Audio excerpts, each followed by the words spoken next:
हरिः ओम्।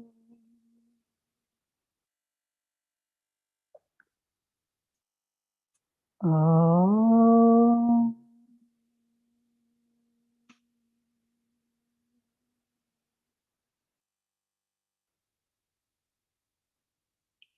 ॐ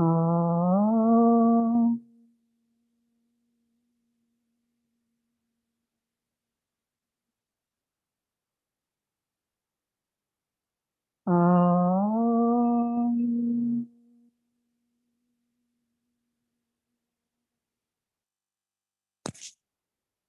శ్రీ కైవల్యాశ్రమ పంచకం. నామరూప గుణ రహితునకే నిత్య కళ్యాణోత్సవ లీలా గుణ విభవ మాహాత్మ్య సంకీర్తనా స్తోత్రమై శరణాగతుల కైమోట్పై నిరాకార చిన్మయై కైవల్యాశ్రమమై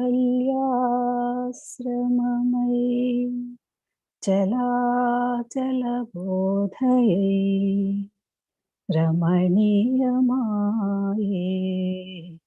రమణీయమాయే.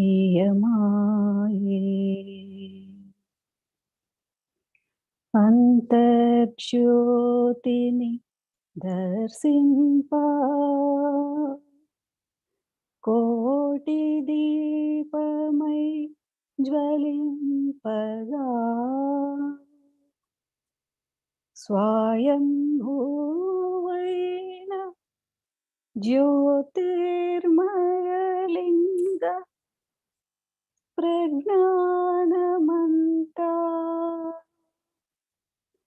పంచాక్షరి పంచప్రణవమై చేద్రహిత చిన్మయై కైవల్యాశ్రమమై చలాచల బోధయై రమణీయమాయే రమణీయమాయే.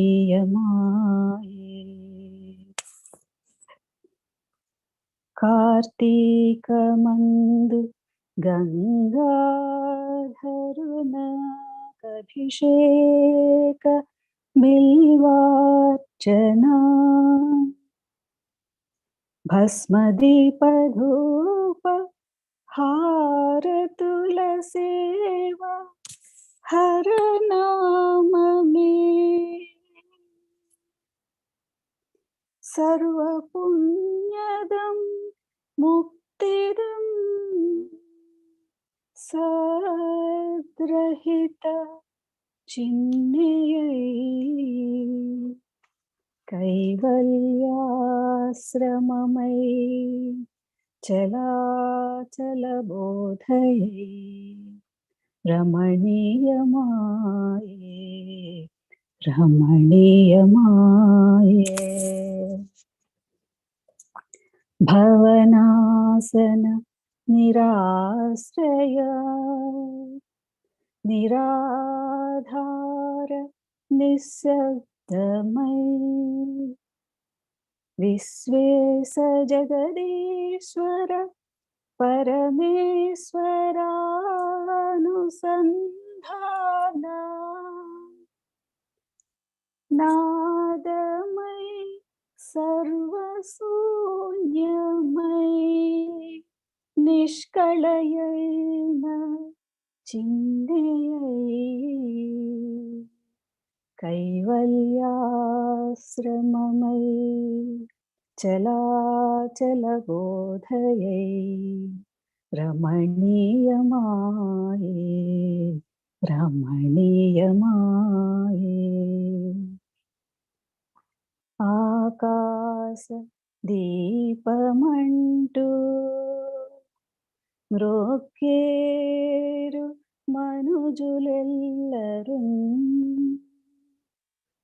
కార్తీకమందు సర్వముక్తిదాయకమని సోమసూర్యాగ్నుల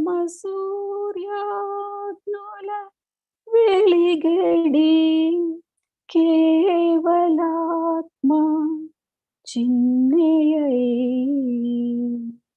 కైవల్యాశ్రమమై చలాచల బోధయై రమణీయమాయే రమణీయమాయే రమణీయమాయే ఇతి శ్రీ సద్గురు విరచిత శ్రీ కైవల్యాశ్రమ పంచకం సంపూర్ణం. ఓం గురుర్బ్రహ్మా గురుర్విష్ణుః గురుర్దేవో మహేశ్వరః గురుర్సాక్షాత్ పరం బ్రహ్మ. తస్మై శ్రీ గురవే నమః. బ్రహ్మానందం పరమసుఖదం కేవలం జ్ఞానమూర్తిం ద్వంద్వాతీతం గగనసదృశం తత్వమస్యాదిలక్ష్యం ఏకం నిత్యం విమలమచలం సర్వధీ సాక్షిభూతం భావాతీతం త్రిగుణరహితం సద్గురుం తం నమామి. ఓం నమో బ్రహ్మాదిభ్యో బ్రహ్మ విద్యా సాంప్రదాయ కర్తృభ్యో వంశ ఋషిభ్యో మహాభ్యో నమో గురుభ్యః. సర్వోపప్లవరహిత ప్రజ్ఞానఘన ప్రత్యగతో బ్రహ్మైవాహమస్మి. అహం పదార్థరహితః. సదాశివసమారంభాం వ్యాసశంకరమధ్యమాం అస్మదాచార్యపర్యంతాం వందే గురుపరంపరాం. ఓం సహనావవతు సహనౌ భునక్తు సహ వీర్యం కరవావహై తేజస్వినావధీతమస్తు మా విద్విషావహై. ఓం తత్సత్. ఓం శాంతి శాంతి శాంతి. హరి ఓం. శ్రీ గురుభ్యో నమః. హరి ఓం.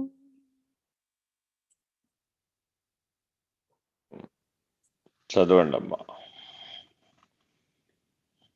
72వ శ్లోకం అండి.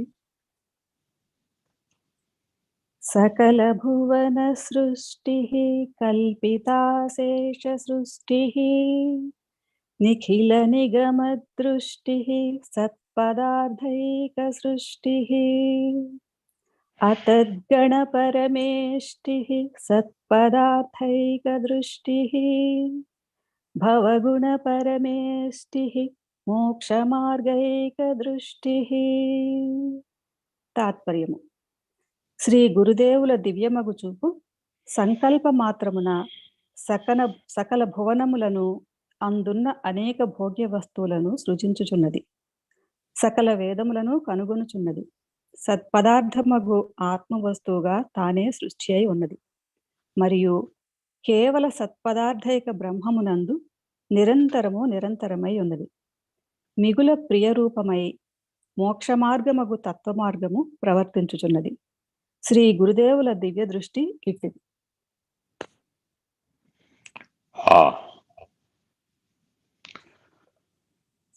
సృష్టి, వృష్టి, దృష్టి, మృష్టి ఈ 4 ఒకదానితో ఒకటి సంబంధపడినటువంటి పదాలు.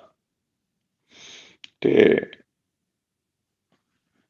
అసలు సృష్టి లేకపోతే ఈ గొడవ అంతా లేదు కదా.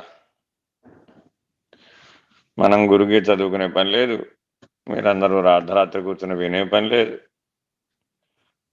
ఇన్ని సంవత్సరాల పాటు అంతకంటే విచారణ చేసే పని లేదు.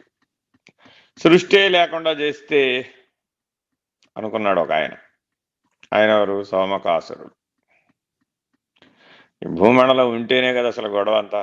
భూమండలాన్ని ఎత్తుకుపోయాడు, 4 వేదాలు ఎత్తుకుపోయాడు. ఒకడు భూమండలాన్ని ఎత్తుకుపోయాడు, ఒకడు 4 వేదాలు ఎత్తుకుపోయాడు. ఇట్లా రకరకాల లక్షణాలు. అంటే నాదే అంత, లేదంటే అసలు నాది కాకపోతే నాశనం చేసేస్తాను. ఇది ఆసురీ దృష్టి. మరి అదే సృష్టిని పరమేశ్వరుడుగా చూశారు మహర్షులంతా కూడా. వాళ్ళకి సృష్టి వేరే, పరమేశ్వరుడు వేరే లేదు. ఎందుకని? ఆ పరమేశ్వరుడి యొక్క ఇష్టి ఈ సృష్టి.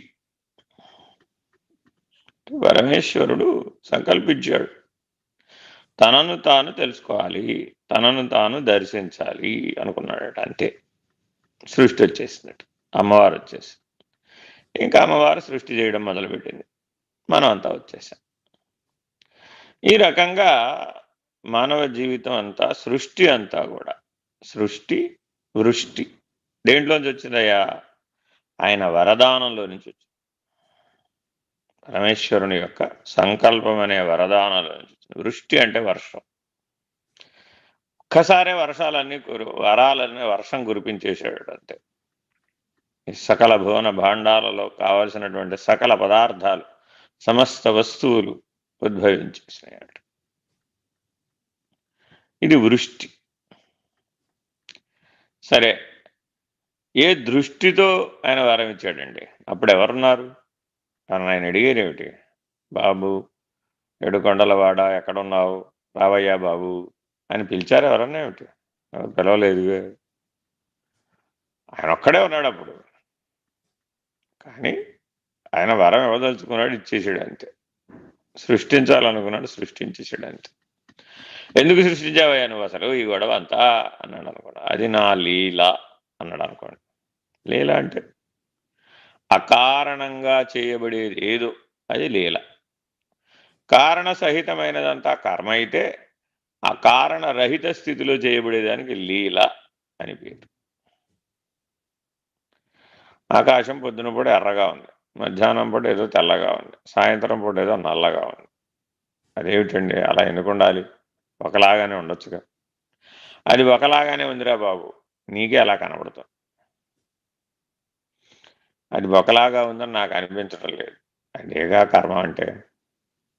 ఒకలాగా ఉందని అనిపించకపోవడమే కర్మవశాత్తు అనేకత్వాన్ని భావించటం. దీనికి మృష్టాన్న భోజనం అంటాం. అర్థం ఏంటంటే సంతృప్తికరంగా 16 రకాల పదార్థాలు వేసుకు తినేసాడు అనుకోండి. భక్ష్య, భోజ్య, చోష్య, లేహ్యములని 4 రకాలు అనుకోండి. సరిగ్గా అన్నం పెట్టడం అంటే అర్థం ఏంటంటే ప్రతిదానికి 4 రకాలు తయారు చేయాలట. భక్ష్యాలు 4, భోజ్యాలు 4, లేహ్యాలు 4, చోష్యాలు 4, 4 16. ఈ 16 రకాలతో కనుక ఎవరికైనా అన్నం పెట్టామనుకోండి, ఇది మృష్టాన్న భోజనం అట. అతిథి సేవనంలో ఉత్తమమైన సేవనం ఏమిటి అంటే 4 16 రకాలు చేసి పెట్టడం. అందుకని మాసికం గాని లేదా పైతృక కార్యములు, పితృదేవతా కార్యములందు 4 16 4 భక్ష్యాలు, 4 భోజ్యాలు, 4 చోష్యాలు, 4 లేహ్యాలు 16 రకాలతోటి ఆ పిలిచినటువంటి విశ్వదేవతని, పితృదేవతని సంతృప్తి పరుస్తారన్నమాట. విశ్వదేవతా స్థానం అని ఒకటి ఉంటుంది, పితృదేవతా స్థానం అని ఒకటి ఉంటుంది, బ్రహ్మస్థానం ఒకటి ఉంటుంది. ఆ బ్రహ్మస్థానంలో ఉన్న ఆయన మంత్రాలు చెప్తాడు. విశ్వదేవతా స్థానం మీదేమో సకల దిక్పాలకులను ఆవాహన చేస్తారు. పితృదేవతా స్థానం మీదేమో పితామహి, మాతామహి, ప్రపితామహి అట్లాగా వాళ్ళని పిలుస్తారు. అంటే ఎవరు అంటే వసు, రుద్ర, ఆదిత్య రూపాలను సమంత్రకంగా ఆవాహన చేస్తారు. అలా ఆవాహన చేసి ఆ తిథిని నిర్వర్తిస్తారు, సాంవత్సరిక తిథిని నిర్వర్తిస్తారు. ఇది సనాతన ధర్మం చెప్పినటువంటి జీవన విధానం. అంటే అర్థం ఏమిటి? జాగ్రత్తగా మనం గమనిస్తే మానవ జీవితం అంతా సృష్టి, వృష్టి, దృష్టి, మృష్టి. అడుగుతాం అన్నమాట ఆ భోజనం అయిపోయిన తర్వాత, నాయన సంతృప్తికరంగా భోజనం చేశారా? మంచి, బాగా పెట్టారు, బాగా తిన్నాం, సంతృప్తి, తృప్తాస్మహ. వాళ్ళు ఇంకేం దీవిస్తారు? నాయన ఎవరైతే ఈ అతిథి సేవనం చేయడానికి మీకు సంకల్పం కలిగిందో ఆ యజమాని సుఖీ భవ, సుఖీ భవ, సుఖీ భవ అని జీవిస్తాడు. ఆ జలరాశి, తర్పణంలో వదిలిపెట్టబడినటువంటి జలరాశి ఏదైతే ఉంటుందో అది ఆ పితృదేవతల యొక్క తాపాన్ని తీరుస్తుంది. ఏమిటండి ఇదంతా? ఎక్కడ పితృదేవతలు, ఎక్కడ భూమి మీద జలం వదిలిపెట్టడం, అక్కడెక్కడో ఉన్నవాడికి ఎక్కడ ఎలా తాపం తీరుతుంది? పక్క రూమ్లో ఉన్నవాడికే తాపం తీరటం లేదే మన వలన అనిపిస్తుంది. భౌతికంగా చూస్తే కుదరదు. స్థూల ధర్మంతో చెప్పబడలేదు ఇవేవి కూడా. ఇది తెలుసుకోవాలన్నమాట. సృష్టి, వృష్టి, దృష్టి, మృష్టి అంత సూక్ష్మం, గుర్తుపెట్టుకోవాలి. వ్యష్టి, సమిష్టి ఎప్పుడూ ఉంటాయి. వ్యష్టి అంటే ఎవడికి వాడు, వాడు వాడు నేను పుట్టాను బాబోయ్, నేను పెరిగాను బాబోయ్, నేను అనుభవించాను బాబోయ్, కాలుకు దెబ్బ తగిలింది బాబోయ్, చేతికి దెబ్బ తగిలింది బాబోయ్, నాకు అంత దుఃఖం వచ్చింది బాబోయ్, నాకు ఎంత దుఃఖం వచ్చింది బాబోయ్, బాబోయ్ బాబోయ్ బాబోయ్ అని జీవిస్తున్నాడే వీడు వ్యష్టి. అయ్యే బాబోయ్ సమాజానికి అంతా కష్టం వచ్చింది, దేశానికి అంతా కష్టం వచ్చింది, సృష్టికి అంతా కష్టం వచ్చింది అని సృష్టి అంతా ప్రభావితం అయ్యేదంతా సమిష్టి. సరే, సృష్టిలో ఈ వ్యష్టి సమిష్టిలో భాగం. సరే, ఈ మొత్తం వ్యవహారాన్ని మనం ఎట్లా చూడాలట? శ్రీ గురు కృపావీక్షణ లేశమ్ముగా చూడాలట. ఎవరయ్యా ఈ శ్రీ గురు? పరమేశ్వరుడు. పరమేశ్వరుని యొక్క వీక్షణ వలన ఇలా జరుగుతుందట. ఈ క్షణ వల్ల ఈక్షణ, విశేషమైన వీక్షణ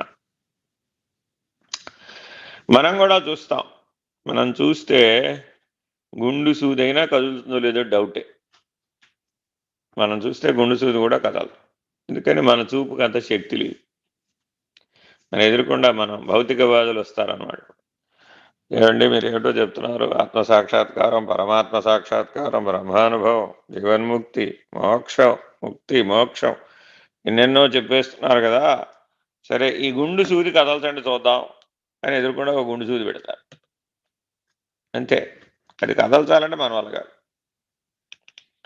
మరి ఇప్పుడు మన శక్తి ఎంతయ్యా అంటే గుండు సూదిని కూడా కదల్చలేనంత శక్తి మనది.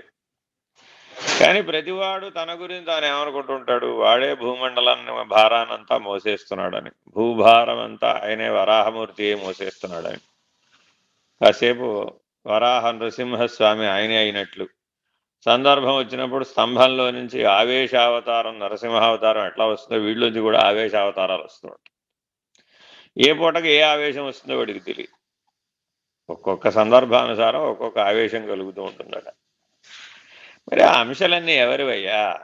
నీలో ఉన్న సకల లక్షణాలు ఈశ్వరుడివే, సకల సంకల్పాలు ఈశ్వరుడివే. అసలు ఈశ్వరుడివి కానివేవి ఈ సృష్టిలో లేనే లేవు. అందుకని ఏమంటున్నాడు? సకల నిగమ దృష్టి. నిగమములు, ఆగమములు అని రెండు ఉన్నాయట. దైవాన్ని అర్థం చేసుకోవడం కోసమని రెండు రకాల శాస్త్రాలను మహర్షులు అందించారు. ఒకటి సాకార సగుణోపాసనకు ఆగమ దృష్టి, రెండు నిర్గుణ నిరాకారోపాసనకు నిగమ దృష్టి. ఈ రెండు పరమేశ్వరుడి దగ్గరికే చేరుస్తాయి. లక్ష్యం పరమేశ్వరుడే. అయితే నాకు తెలియదు కదండి. కరెక్ట్, నీకు తెలియదు కాబట్టే సగుణ సాకారోపాసన ఆగమ విధానం ద్వారా ఏర్పాటు చేశారు. తెలిసిన తర్వాత ఏమంటే నాకు ఈశ్వరుడు ఎవరో తెలుసండి, వెరీ గుడ్. ఇప్పుడు నువ్వు నిగమ దృష్టిని సంపాదించాలి.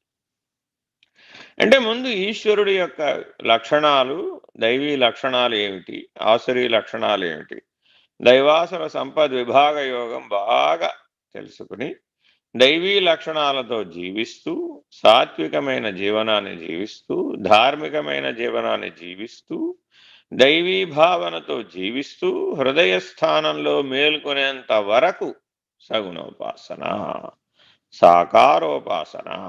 అప్పటి వరకు గురువు సగుణుడు, సాకారుడు. నాకెవరు అక్కర్లేదండి. ఈ మధ్య ఒక వ్యక్తిని కలిశాను, నాకు శివుడే గురువు అండి బాబు. కరెక్ట్, బాగా పట్టుకున్నాడు. ఎవరు కాదన్నారు. నాకు అన్నీ శివుడేనండి, నేను అన్నీ శివుడికే చెప్పుకుంటాను. Very good, very nice. ఇంతకంటే ఉత్తమమైంది లేదు. కానీ శివుడు ఎవరో తెలియదు ఆయనకి, అవగాహన లేదే, అనుభవం లేదే, ఆ దృష్టి లేదే. ఆయన ఏదనుకుంటే అదే శివుడు అనుకుంటున్నాడు. సరే, అది శివుడు కాకుండా పోతుందా?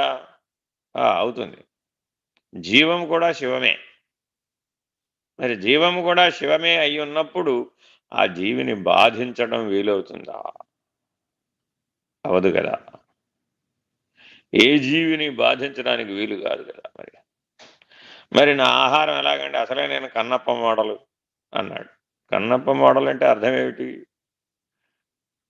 అంటే ఏది దొరికితే దాన్ని వేసేస్తాడు, దాన్ని ఈశ్వర ప్రసాదంగా పెడతాడు, దాన్నే భుజిస్తాడు. కానీ మరి కన్నప్ప మోడల్లాగా ఉన్నాడు ఆయన? లేడుగా. అవసరమైతే మరి కన్ను తీసి అక్కడ పెట్టాలి. కన్ను తీసి కాదు కదా, వేలు తీసి కూడా అక్కడ పెట్టాం. ఇక అటువంటప్పుడు ఇక మరి ఎలా కన్నప్ప మోడల్ అవుతుంది?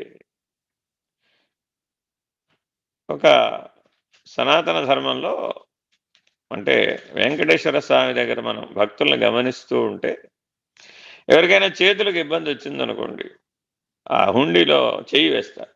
ఒక వెండి చెయ్యి, నా చెయ్యి నీకు ఇచ్చేశాను అని. అంటే అర్థం ఏమిటంటే, సపోజ్ అదొక దీక్ష అన్నమాట, శిక్ష ఒక రకంగా మాట్లాడేది. కుడి చేత్తో భోజనం చేయరన్నమాట. ఇక తనకి తానే విధించుకున్న శిక్ష అన్నమాట. ఎడం చేత్తో భోజనం చేస్తాడు. దక్షిణ హస్తాన్ని ఈశ్వరుడికి సమర్పించేశాడు. ఇక చూడండి ఎంత కష్టం. ఒక తీవ్రమైన కష్టం వచ్చినప్పుడట ఇట్లా చేస్తాడట. మనం తనకు తానే జీవితకాల శిక్ష విధించుకుంటాడట. శిక్షణ. ఆ వ్యక్తికి రెండు చేతులు అత్యంత బలంగా తయారైపడాయి. ఎందుకని రెండో చేయి కూడా బాగా బలంగా వాడతాడు. సహజంగానే కుడి చేయి బలంగా ఉంటుంది, ఇప్పుడు ఎడం చేయి కూడా బలవత్తరం అయిపోతుంది. అది ఒక చిన్న సామెత కూడా ఉంది, పొరచేత్తో కొడితే పుట్టగతులు లేకుండా పోతావట. అంత బలం ఉంటుంది అన్నమాట వాడికి. భీమసేనుడి కోసం చెప్తారనమాట. ఇవాడు ఆయన కుడి చేత్తో కొట్టక్కర్లేదు, ఎడం చేత్తో కొడితే పుట్టగతులు లేకుండా పోతాడు. అంత భీమ బలం వచ్చేస్తాడు. ఇలాగా ఎందుకు ఇవన్నీ అంటే, ఇవన్నీ చూడడానికి మూఢనమ్మకాల్లాగా కనబడతాయి అన్నమాట. వీటి వెనకున్న రహస్యం ఏమిటంటే, జీవితకాలం ఈశ్వర ఈశ్వర ఈశ్వర ఈశ్వర. ప్రతి ఒక్కడు అడుగుతాడు. ఎడం చేత్తో భోజనం చేసేవాడు ఎవడు కనపడు సాధారణంగా. ఎడం చేతితో రాత రాసేవాళ్ళు కనబడతారు, కానీ ఎడం చేత్తో వాడు భోజనం చేయడు. కుడి చేత్తోనే తిట్టాడు, ఎడం చేత్తో రాసినా సరే. ఇదేంటంటే మీరు ఎడం చేత్తో తింటున్నారు. ఈశ్వరుడు కోసం అయ్యా బాబు, మా అబ్బాయికి చిన్నప్పుడు పెద్ద కష్టం వచ్చింది, ప్రాణగండం గట్టెక్కించమని ఈశ్వరుడు కోసం నా కుడి చేయిని ఇచ్చేశాను అంటుంది ఆ తల్లి. ఎంత ఎంత దీక్ష అండి, ఎంత త్యాగం అండి. తన జీవితకాలం కుడి చేత్తో అన్నం తినను అని శపథం చేసింది, ప్రతిజ్ఞ చేసింది. అహం ఉంది అందులో, అహం లేక ఏం కాదు, అహంకార రహితం ఏం కాదు, కానీ భక్తి ఉంది అందులో. ఈశ్వర ఈశ్వర ఈశ్వర అనుకుంటూ చేస్తుంది. ఎందుకని? అపచారం కదా మరి. ఎడం చేత్తో తినటం అపచారం, తినకూడదు. కానీ ఇవాళ ఈ కాలంలో మరీ అన్యాయం అయిపోయింది అనుకోండి, కుడి చేయడం చేయి తేడా లేదు, 2 చేతులు కలిపి తినేస్తున్నారు. అది మరింత ప్రమాదం. 2 చేతులా కలిపి తినేది తామస గుణ దృష్టి. అందులో అహంకార భావన, తామసిక భావన, రాక్షస భావన బలపడుతుంది. 2 చేతులా తింటాడు వాడు. మానవుడికి ఒక చేత్తో తింటే సరిపోయేటంత పట్టించాడట పరమాత్మ. కానీ ఇప్పుడున్న జీవితం ఎట్లా ఉందయ్యా అంటే, ఎడం చెయ్యో తెలియదు, కుడి చెయ్యో తెలియదు, 2 చేతులు ఉపయోగించి తినేస్తుంటాడు. అదేంటంటే అంటే, ఓ చేత్తో కత్తి, ఓ చేత్తో ఫోర్కు. 2 వాడకపోతే ఎట్టా కుదురుతుంది మరి అంటాడు. మరి అట్లా తినకూడదురా, అది అధర్మం రా, మానవుడు అట్లా చేయకూడదురా నాయన, అది జంతువు పద్ధతిరా బాబు, అది మనిషి పద్ధతి కాదండి. లేదండి, నాగరిక మానవుడు, అత్యున్నతమైన నాగరిక మానవుడు జీవనాన్ని గమనిస్తే చేత్తో తినడు వాడు, 2 చేతులు వాడి తింటాడు, ఇంకా ఆయుధాలు కూడా వాడి తింటాడు. సరే, వాళ్ళ జీవితం అది. ఇంత విభిన్నమైనటువంటి సృష్టి ఎలా కలిగింది? ఒకడున్నట్టు ఒకడు లేడు. 800 కోట్ల మంది మానవులు, 800 కోట్ల బుద్ధులు. పుర్రె కొద్దీ బుద్ధి, జిహ్వ కొద్దీ రుచి అన్నారు మా చిన్నప్పుడు. అయినా పుర్రె కొద్దీ బుద్ధి ఎదుట. సరే, మానవుడు ఎప్పటికైనా ముండమాలాధారి అయినటువంటి పరమేశ్వర దర్శనాన్ని పొందాలట. అప్పుడు కుదురుతుందట ఈ బుద్ధి. ఈ బుద్ధి ఎప్పుడు కుదురుతుందయ్యా అంటే, బ్రహ్మకపాలాలను మాలగా ధరించినటువంటి పరమేశ్వరుణ్ణి కనుక నీవు ఏనాడైనా దర్శిస్తే అప్పుడు తెలుస్తుందిరా బాబు, పుర్రెకో బుద్ధి అంటే ఏమిటో అన్నారు మా చిన్నప్పుడు. కాళీ దర్శనం కావాలట. ఆవిడ ఎప్పుడూ ముండమాలాధారిణి. పరమేశ్వరుడు దిగంబరుడు, పరమేశ్వరి కూడా దిగంబరియే అని అర్థం. అది అంటే కాలానికి ముసుగేద్దాం అనుకున్నామట, వస్త్రాలతోడు ముసుగేద్దాం అనుకున్నామట. ఎర్రపట్టు చీర కడదామా అమ్మవారికి, పచ్చపట్టు చీర కడదామా, తెల్లపట్టు చీర కడదామా? కాలానికి ఎలా కడతావయ్యా బాబు? కాలానికి దిగంబరి, కాలానికి వస్త్రాల ముసుగు వేయటం కుదరదు. అవి కాలస్వరూపాలు, బలిష్టమైన కాలస్వరూపుడను నేనే అంటాడు పరమాత్మ. కాలోస్మి కలయతామహం. ఈ బలీయమైనటువంటి సకల సృష్టి స్థితి లయాలు ఏ కాలంలో అయితే జరుగుతున్నాయో ఆ కాలమే నేను. నీకు ఆ దృష్టి కలగాలి, అప్పుడు అర్థమవుతుంది సృష్టిలోని వైచిత్రి. ఒక దేశంలో ఉన్నట్టు మరొక దేశంలో ఉండదు, ఒక ప్రదేశంలో ఉన్నట్టు మరొక ప్రదేశంలో ఉండదు, ఒక మనిషి ఉన్నట్టు మరొక మనిషి ఉండడు, ఒక జీవి ఉన్నట్టు మరొక జీవి ఉండడు. ఎంత సృష్టి వైచిత్రం! దేని జీవనం దాందే, దేని పరిణామం దాందే, దేని జన్మ దానిదే, దేని మృత్యువు దాందే. ఆ జీవన పర్యంతం దాని వెంపర్లాట దాందే, దాని ఆరాటం దాందే, దాని పోరాటం దాందే. ఇంకో ఉపమానం చెప్తారు. ఒక పాము నోట ఒక కప్ప ఉందట, అది ఇంకా శాంతం మింగల. ఈ కప్ప ఎదురుకుండా ఓ కీటకం ఉందట. ఈ కప్ప నోరు తెరిచి దాని నాలుకతో ఆ కీటకాన్ని పట్టుకుందట. ఈ పాముని మింగడానికి వెనక ఒక ముంగిస ఉందట. ఆ ముంగిస వెనకాల ఒక నెమలి ఉందట. ఇలా ఒకదాని వెనక ఒకటే మరొక దానికి ఆహారమయ్యే లక్షణం ఈ సృష్టిలో కనబడుతుందట. అన్నిటికంటే వెనకాల చివర మానవుడు ఉన్నట్టు. మానవుడికి కాదేది తినడానికి అనర్హమని కనబడదంతా ఆహారంలాగా భుజించడం మొదలుపెట్టాడట. మరప్పుడు ఆటవిక మానవుడు అవుతాడు కానీ నాగరిక మానవుడు ఎలా అవుతాడు? కాబట్టి జాగరూకుడవై ఈ సృష్టిని ఈశ్వర సృష్టిగా చూడాలి, దృష్టిని అట్లా మార్చాలట. అలా ఎవరైతే సృష్టిని ఈశ్వరుడుగా చూడగలుగుతున్నాడో వాడికి ఆత్మజ్ఞానం లభిస్తుంది. సృష్టి అంతా ఈశ్వరుడుగా కనబడనంత వరకు నీకు ఆత్మజ్ఞానం లభించదు. Very very important. మరి సృష్టిని అంతటినీ ఈశ్వరుడుగా చూడడం అంటే కష్టం కదండి. ఇప్పుడు ఎవరు చెప్పింది వినాలి, ఎవరు చెప్పింది వినక్కర్లేదు. ఎవరు చెప్పింది వినాలి, ఎవరు చెప్పింది వినక్కర్లేదని చెప్పలేదే పరమేశ్వరుడు. నీ హృదయంలో పరమేశ్వర దర్శనం కలగాలి. ఎవరిని చూసినా హృదయంలో పరమేశ్వరుడు కదులుతూ మెదులుతూ ఉంటే, కనబడుతూ ఉంటే, అప్పుడు వాళ్ళ యొక్క నామ రూప గుణ క్రియ నటన విశేషాలు నీకు కనపడవు. అవి కనబడుతున్నంతసేపు నువ్వు సృష్టి వెంబడబడిపోతుంటావు. అవి కనబడకపోతే సృష్టికర్త వెంబడబడిపోతావు. నీకు 2 మార్గాలు ఉన్నాయి, 2 విండోస్ ఉన్నాయి, 2 తలుపులు ఉన్నాయి. ఏదో తలుపులోంచి వెళ్ళొచ్చు. ఒక తలుపు ఎటువంటిది అంటే సృష్టి. ఆ తలుపుని తెరుస్తుంది.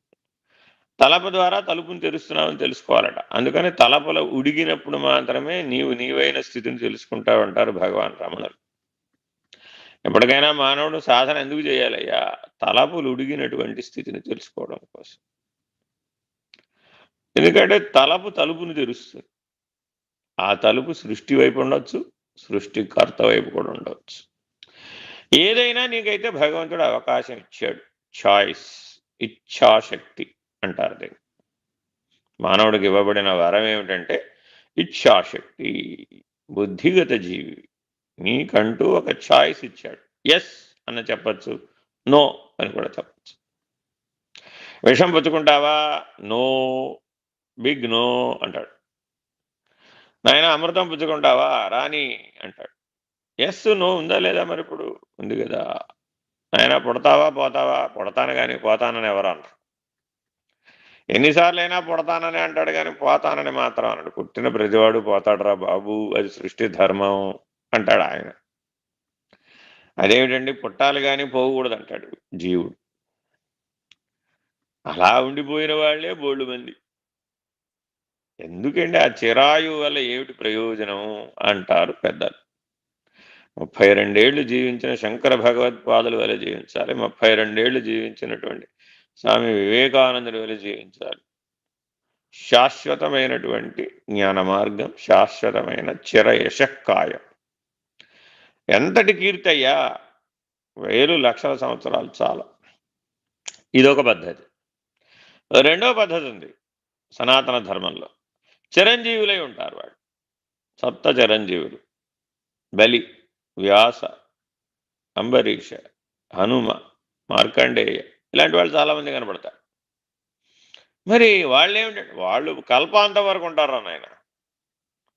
మహాప్రళయం వచ్చి ఈ సూర్యుడు, సోలార్ నెట్వర్క్, 9 గ్రహాలు, బ్రహ్మాండ ప్రళయం మొత్తం మునిగిపోయేదాకా ఉంటారు వాళ్ళు. వాళ్ళు మీకు సహాయం చేస్తూ ఉంటారు. నారదుడు కూడా అంతే. నారద మహర్షి జయంతి, నృసింహ జయంతి, నారద మహర్షి జయంతి వరుసగా వచ్చినాయి. ఈ నెలలో వైశాఖ మాసం అంతా విశేషం. మహానుభావులు అందరూ పుట్టారు. మరి అలాంటి జీవనం కలిగి ఉండొచ్చు.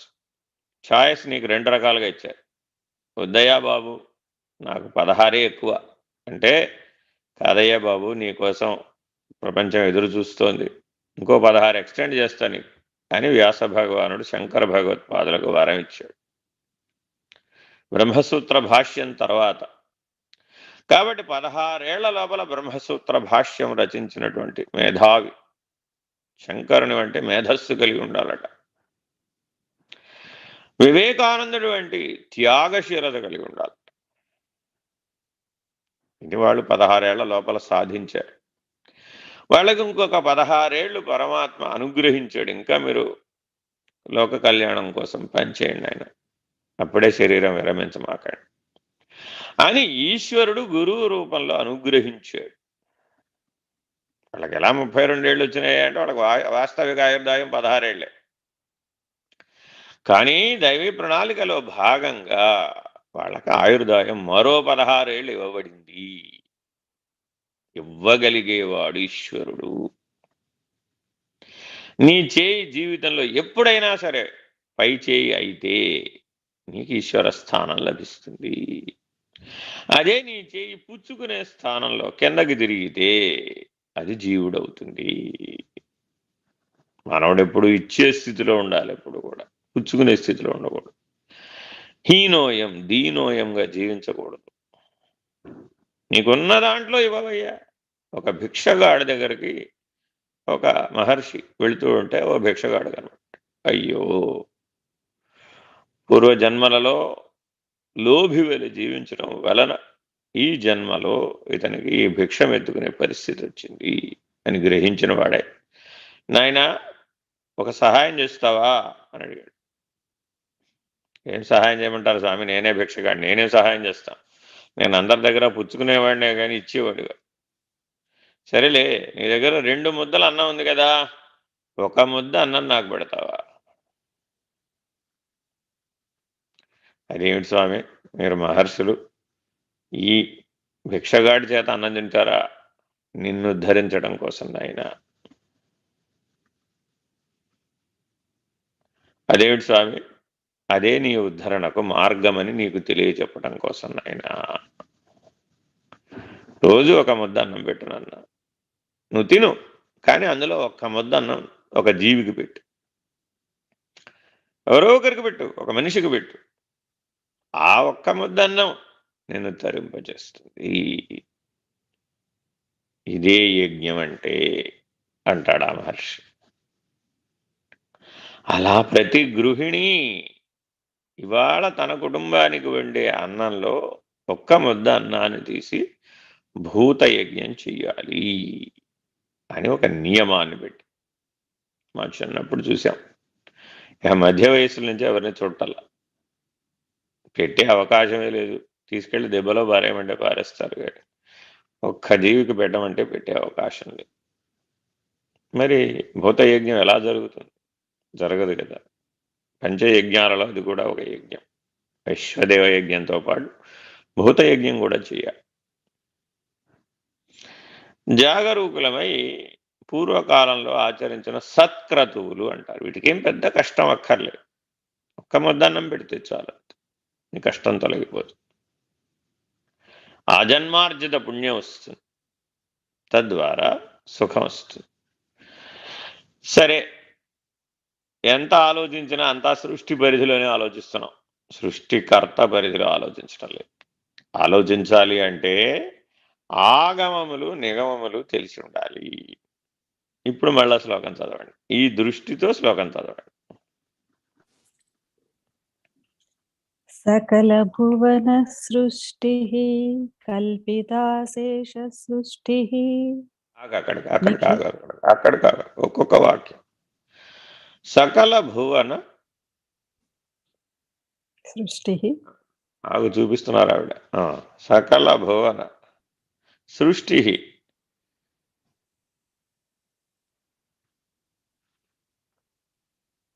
ఈ సృష్టి సకల భువనాలంటే 14 భువనాలు, 14 లోకాలు, ఆయా లోకస్థులు, ఆయా లోకేశులు, ఆయా లోక వ్యవహారములు. కల్పిత అశేష సృష్టి. అశేష ఇహ పరిషత్, అశేషే ఇహ పరిషత్ అని మంత్రం చెప్తాం. అంటే ఎంతకాలం జరుగుతుందయ్యా ఇది? అనాదిగా జరుగుతుంది. ఎంతకాలం జరుగుతుందయ్యా? ఎంతకాలమో జరుగుతుంది. అశేష, నిర్విశేష కాదు, అశేష, ఎప్పుడూ మిగిలే ఉంటుందట. భూమిలో నుంచి మొక్కలు రావడం ఎప్పుడు అయిపోతుందండి? ఎప్పటికీ అవ్వదు. భూమి ఉన్నంతకాలం మొక్కలు పుడుతూనే ఉంటాయి, మొక్కలు విత్తనాలు చల్లుతూనే ఉంటాయి, ఆ విత్తనాలు మరలా మొక్కలు సృజిస్తూనే ఉంటాయి. అశేష సృష్టి. అట్లాగే జీవ సృష్టి ఎప్పటికి అయిపోతుందండి? ఎప్పటికి అవ్వదు, పుడుతూనే ఉంటారు, పోతూనే ఉంటారు. ఇది అశేష సృష్టి. కల్పిత, కాకపోతే ఇది కల్పిత, నేను జీవుడను అనే భావన కల్పితం. ఎప్పుడు? నిఖిల నిగమ దృష్టి, వేదాంత దృష్టితో, ఉపనిషత్తుల దృష్టితో, పరబ్రహ్మమనే దృష్టితో గనక చూస్తే ఇదంతా కూడా అశేషమైనటువంటి కల్పన. అసలు వాస్తవం ఏమిటండి? ఉన్నదేమిటి చెప్పండి? ఇదంతా కల్పనలు అంటున్నారు కదా. ఎవరో ఒకరి కల్పన, జీవుడిదో ఈశ్వరుడిదో, ఇద్దరికీ కల్పన ఉంది. జీవ శరీరాలు విశ్వ తైజస ప్రాంగ్య ప్రత్యేగాత్మలుగా జీవుడు కల్పిస్తున్నాడు. ఈశ్వర కల్పనలో విరాట్ హిరణ్య గర్భ వ్యాకృత పరమాత్మలు అనేటటువంటి సమిష్టి కల్పన. సమిష్టి అంతా ఈశ్వరుడు, వ్యష్టి అంతా జీవుడు. ఈ రెండు చోట్ల ఉన్నటువంటిది ఒకే సత్పదార్థం. సత్పదార్థైక సృష్టి. బ్రహ్మ పదార్థం అనే సత్పదార్థం ఏదైతే ఉందో ఆ ఒక్క సత్పదార్థమే గోడలుగా, కొండలుగా, కుంచాలుగా, మంచాలుగా, దీపాలుగా, ప్రదీపాలుగా ఎన్ని రూపాలలో కనబడ్డా అంతా అది సత్పదార్థైక సృష్టి. ఏ వెలుగైనా అది పరమాత్మయే. అది దీపారాధనే కావచ్చు, చితిమంటే కావచ్చు, ఆఖరికి చిదాకాశంలో ఉన్నటువంటి చిన్మాత్ర స్వరూపమైనటువంటి చిన్మయమైనటువంటి చిదగ్ని అయినా కావచ్చు, అంతా పరమాత్మే అనేటటువంటి సత్పదార్థైక సృష్టి. ఇక్కడ దాకా రావాలండి. ముందు సకల భువన సృష్టి ఎంత విశాలమైందో ఈ సృష్టి గురించి తెలుసుకోవాలి. ఇది అశేషమైనటువంటి కల్పనలు, జీవుని యొక్క కల్పనలు, ఈశ్వరుని యొక్క కల్పనల వల్ల తయారైందనే సాంఖ్య విచారణ దృష్టిని తెలుసుకోవాలట. దానిలో నుంచి నిఖిల నిగమ దృష్టి అనేటటువంటి ఉపనిషద్ దృష్టిని పొందాలట. ఆ ఉపనిషద్ వాక్యముల యొక్క లక్ష్యమైనటువంటి పరబ్రహ్మమును తెలుసుకునేటప్పుడు దారిలో ఉన్నది బ్రహ్మం అనేటటువంటి సత్పదార్థైక సృష్టి అంతా బ్రహ్మముగా దర్శించాలట. దర్శిస్తే అతద్గణ పరమేష్టి, ఇన్ని గుణములు అన్ని గణములు లేనే లేవు. తద్గణ దృష్టి. సాధారణంగా మనం ఏం చెప్తాం తత్వమశలో? తత్ త్వము చెప్పి ఇదంతా ఏమిటయ్యా? తత్ పదార్థం, బ్రహ్మ పదార్థం. మరి నేనెవరయ్యా? త్వం పదార్థం. నేను వేరే అనుకుందట ఉప్పు బొమ్మ సముద్రం కంటే. ఎలా వేరవుతావు? ఒకసారి వెళ్ళి దాంట్లో పడి చూస్తే తెలుస్తుంది అన్నాం. ఈ ఉప్పు బొమ్మ వెళ్ళి సముద్రంలో పడింది. పడితే వేరెక్కడుంది? ఇప్పుడు అక్కడ లేనే లేదు. అది అతద్గణ దృష్టి, అతద్గణ పరమేష్ఠి. అంతా పరమేష్ఠియే, నా ఇష్టి అనేది లేదు. మానవ జీవితం అంతా ఇష్టాపూర్తములతో నిండి ఉంటుంది. అన్ని క్రియలు, అన్ని కర్మకాండలు ఇష్టాపూర్తములు అంటారు వీటిని. పుత్రకామేష్టి అంటాం. అంటే పుత్రుల కొరకు చేయబడింది, విశ్వశాంతి కొరకు చేయబడింది. ఇలా దేని కొరకు? ఒక కారణం కొరకు చేయబడుతూ ఉంటుంది. విశ్వామిత్రుడు విశ్వశాంతి కొరకు యాగం చేశాడు. దశరథ మహారాజు పుత్రుల కొరకు పుత్రకామేష్టి చేశాడు. ఇష్టి అంటారు వీటిని. అనేక రకాల ఇష్టిలు ఉంటాయి ఇట్లాగా. కానీ ఈ సృష్టి అంతా కూడా పరమేశ్వరుని యొక్క ఇష్టి, అతద్గణ పరమేష్టి. అందుకని గురువులలో ఉత్తమమైన గురువు ఎవరయ్యా అంటే నిజ గురువు, సద్గురువు, పరమగురువు, పరమేష్ఠి గురువు. ఇప్పుడు కళ్ళెదురకుండా సశరీరి ఎవరైతే ఉన్నారో వారు నిజ గురువులు లేదా శ్రీ గురువులు. ఒక్కొక్క మార్గంలో ఒక్కొక్క పేరుతో పిలుస్తాం. ఏ పేరుతో పిలిచినా ఒకటే. వారికంటే పైన ఉన్నవారు సద్గురువులు, స్వగురు, నిజ గురు, పరమగురు, పరమేష్ఠి గురు. అలా కూడా చెప్తాం. అచల సిద్ధాంతంలో స్వగురు, నిజ గురు, పరమగురు, పరమేష్ఠి గురు అంటాం. అద్వైత సంప్రదాయంలో శ్రీ గురువు, సద్గురు, పరమగురు, పరమేష్ఠి గురువు అంటాం. ఎందుకు ఈ పరమేష్ఠి గురువు అంటే ఆయన సాక్షాత్తు పరబ్రహ్మస్వరూపం. ఆయన కంటే కింద సద్గురుమూర్తి బ్రహ్మస్వరూపం. ఆయన కంటే కింద ఉన్నటువంటి శ్రీ గురుమూర్తి త్రిమూర్త్యాత్మకం. అందుకని దత్తాత్రేయుడిని మనం అందరం ఆశ్రయిస్తాం. ఎక్కడ గురుపీఠాలు పెట్టినా గురువు గారి యొక్క విగ్రహం కింద దత్తాత్రేయ యంత్రం పెడుతూ ఉంటాం, లేదా గురుపాదుకల కింద దత్తాత్రేయ యంత్రం పెడతాం. ఎందుకని అంటే ఆయన స్వగురువు, త్రిమూర్త్యాత్మకుడు, త్రిశక్త్యాత్మకుడు. ఆయన సద్గురుమూర్తి, బ్రహ్మస్వరూపం. ఆయనే పరబ్రహ్మస్వరూపం కూడా. అతద్గణ పరమేష్ఠి, ఆయనే పరబ్రహ్మస్వరూపం. సత్పదార్థైక దృష్టి. సృష్టి కనబడుతుందా ఇప్పుడు నీకు? సత్పదార్థమైన బ్రహ్మం కనబడుతుందా అనే ప్రశ్న అడిగాడట పరబ్రహ్మస్వరూపం. నువ్వు పరబ్రహ్మమును తెలుసుకోవాలి అంటే సృష్టి కనబడకుండా సృష్టి స్థానంలో బ్రహ్మము కనబడాలట. అలా ఎవరికైతే కనపడిందో వాడు భవగుణ పరమేష్టిర్మోక్ష మార్గైక దృష్టి.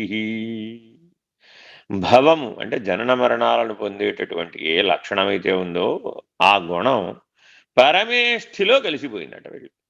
భవగుణం అనేటువంటిది ఉప్పు బొమ్మ. ఈ భవగుణం పరమేష్ఠి అనేటటువంటి పూర్ణాచల సముద్రం.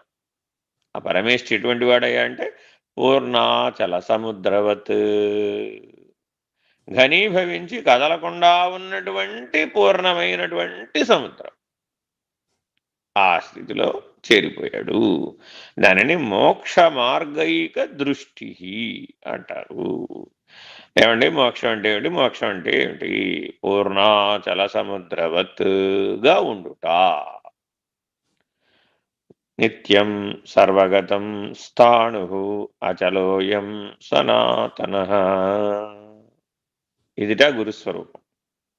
ఎవరయ్యా నీ గురువు? ఆయన నిత్యస్వరూపుడు, సర్వగతుడు, స్థాణువు, అచలుడు. కదలడయ్యా బాబు మా గురువు గారు.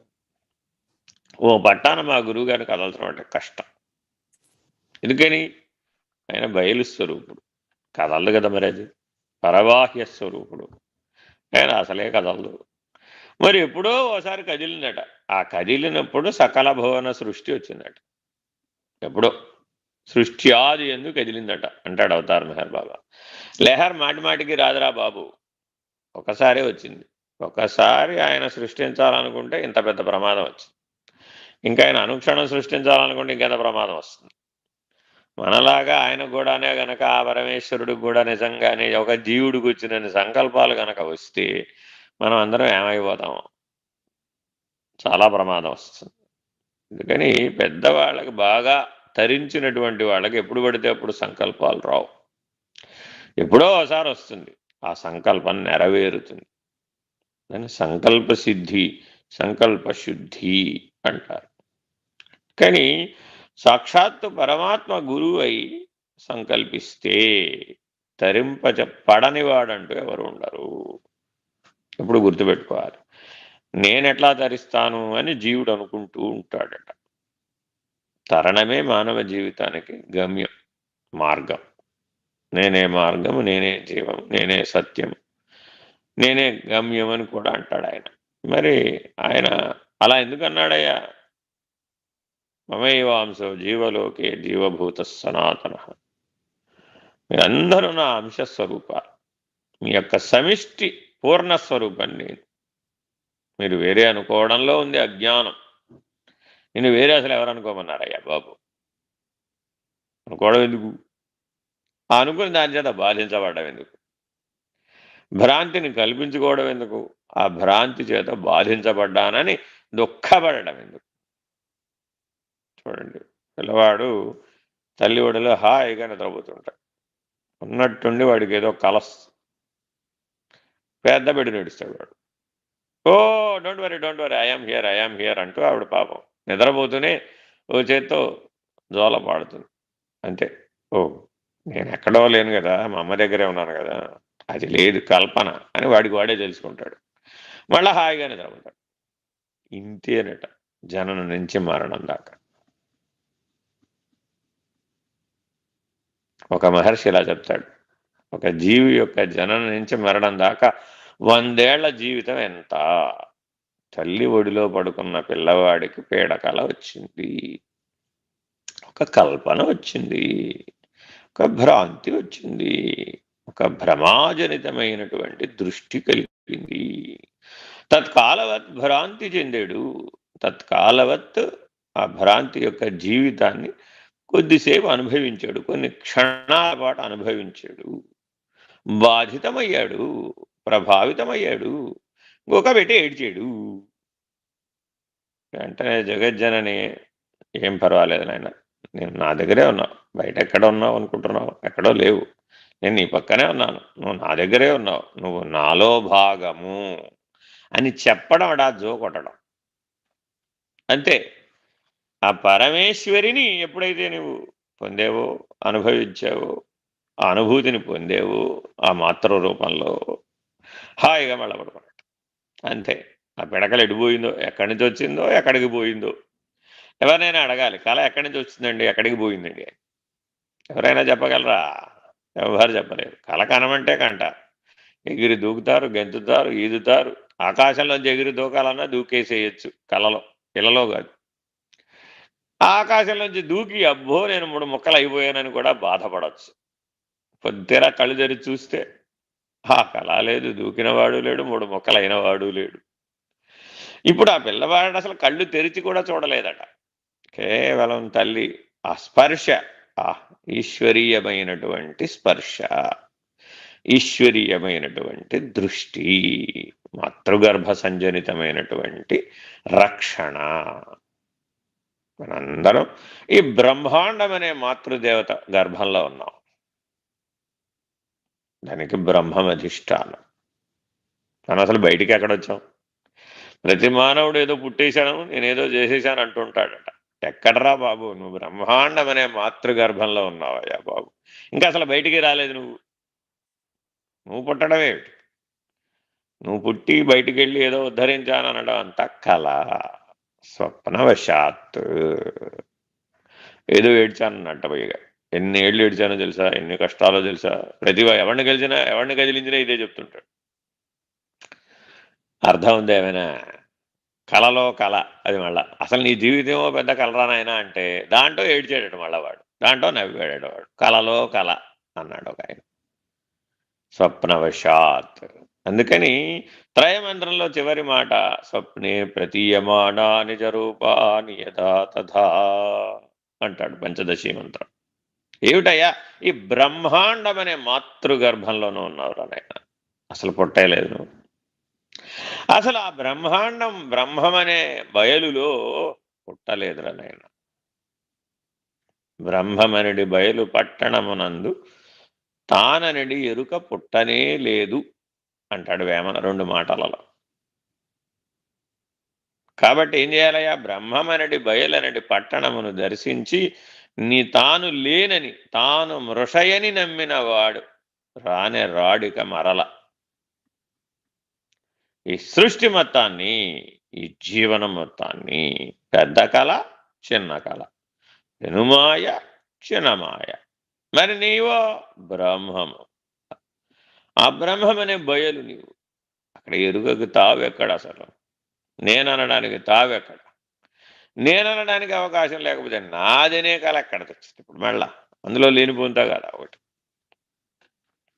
ఈ రకంగా మానవ జీవితం సకల నిగమ దృష్టి పొందకపోవడం చేత, సత్పదార్థైక దృష్టిని పొందకపోవడం చేత, మోక్ష మార్గైక దృష్టి, ఈ దృష్టి ఎవరికైతే ఉందో వాళ్ళు మోక్షాన్ని తప్పక ఆ జన్మలో పొందగలుగుతారు. అదే ఆఖరి జన్మ అవుతుంది. ఎందుకని? అబ్రహ్మం అనేటటువంటి నిర్ణయంతో ఉన్నాడు కాబట్టి. హరి ఓం. శ్రీ గురుభ్యో నమః. హరి ఓం. హరి ఓం. దేశికేంద్రాయ నమః. శ్రీమత్ పరశివరూప గురో కామితశోషితలోక గురో విబుధా ప్రార్థితలోక గురో అముదమదాంతసుదీప గురో కలిపాదిత సంత్రార్థ గురో స్థాపిత షణ్మత సార గురో స్థాపాపవముని వంద్య గురో శ్రద్ధాధ్యక్షర శాంత గురో కరుణాసాగర పరమ గురో నిరుపమ మహిమా నిలయ గురో జయ జయ పరశివలోక గురో జయ శుభ శంకర రూప గురో భవహర పరశివ భువన గురో జయ శుభ మంగళ జగద్గురో జయ జయ జయ జయ గురు ప్రసాద గురో जय शुभमङ्गललोकगुरो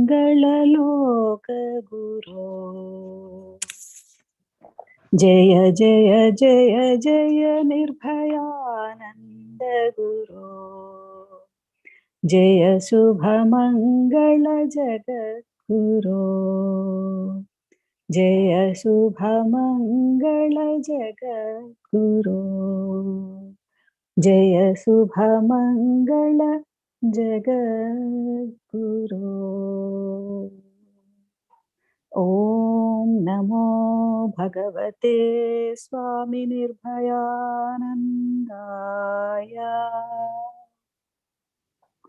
ॐ पूर्णमदः पूर्णमिदं पूर्णात् पूर्णमुदच्यते पूर्णस्य पूर्णमादाय पूर्णमेवावशिष्यते